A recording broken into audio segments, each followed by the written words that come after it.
Hey, welcome to Zach's Tech Turf and weekly download episode number 53. Before getting into the tech and PC gaming news, I have to announce last week's Steam gift card giveaway winner, and it's Pablo Hyslop. I want to thank you guys so much for retweeting that tweet last week. We got over 115 tweets, which is awesome, but for now, let's get into the tech and PC gaming news. To start, the value of Ethereum is finally dropping down and we are starting to see GPUs back on the market, well, at least used on eBay. The value of Ethereum, the most popular mined cryptocurrency right now, is worth about half of what it was just 1 month ago. This is causing miners to sell off their cards before the prices of them shoot back down, but I would highly recommend staying away from these cards. As you probably know, crypto mining puts a 100% load on graphics cards literally 24 hours a day, so their life expectancies drop significantly. Even if you find one on eBay that doesn't say it was used for mining, I would personally still stay away from it because chances are the seller is lying.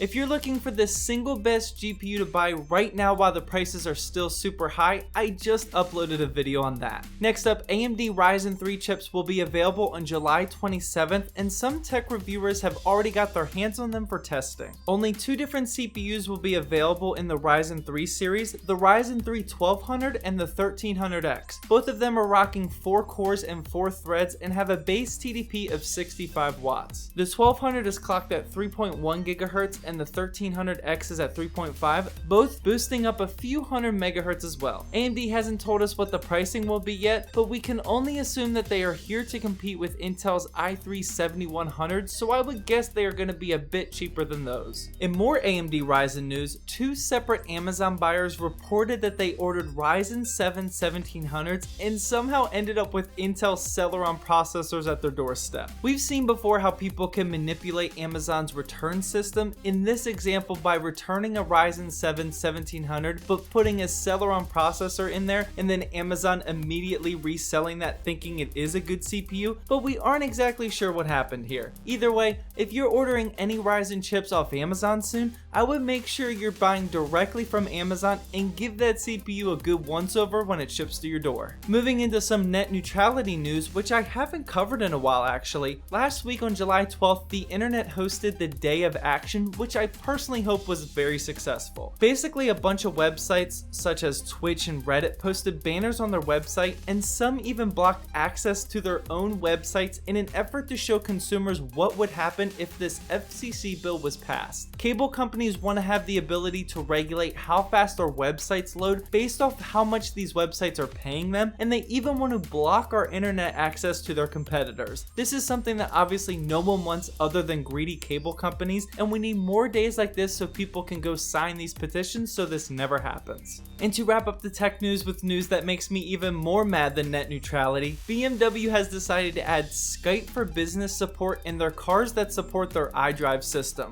Cars with this system, you know, automobiles that weigh thousands of pounds and carry children in them, will allow drivers to take their Skype calls and even other Office 365 features when driving. I feel like I shouldn't have to explain how bad of an idea this is, but obviously there's a bunch of people over at BMW that thinks this is a good idea. Now don't get me wrong, I'm all about multitasking and getting things done efficiently, but driving is not something to be multitasking with, period. To start off the PC gaming news, which I apologize in advance for being a very boring week, PlayerUnknown's Battlegrounds is apparently getting a heavy character customization system soon. Developer Bluehold says that players will be able to customize their characters exactly how they want them, possibly including user-made tattoos. If this is something like the For Honor emblem creator where players can do whatever they want, then this will be a pretty neat system so that we all look a little bit different out in the battlefield. I'm all for it. Albion Online has finally released this week, and this time it's legit. No open beta, no closed beta, no server wipes,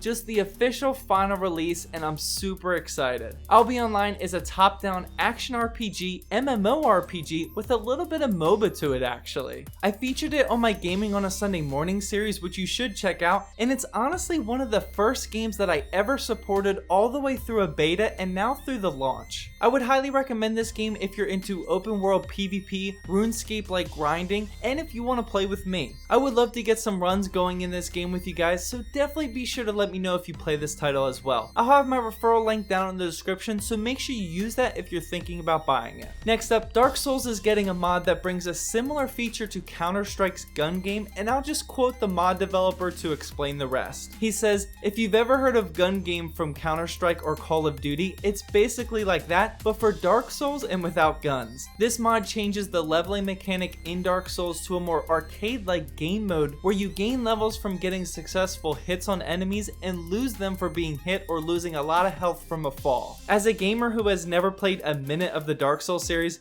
yeah, please don't judge me on that, by the way, this actually sounds pretty legit. And to wrap up the PC gaming news, a mall in China is experimenting with what they are calling husband restrooms, translated from Chinese of course, but get this. They are see-through stalls in the mall where husbands can sit down and play video games while their wives are shopping. Check out the pictures here on the right. How freaking cool does this look? I wasn't able to find many details about what games they were playing other than one person saying he played Tekken 3. If these become a thing in the United States, I will forever attend what was once a dreaded trip to the mall with my wife. Well, that wraps up Weekly Download episode number 53. Big thanks again to all of you for retweeting that tweet last week. I hope to do more giveaways in the future. Well, I hope you guys enjoyed this video. Please drop a like down below to help support my channel. And as always, thank you for watching. And please subscribe for more Zach's Tech Turf videos.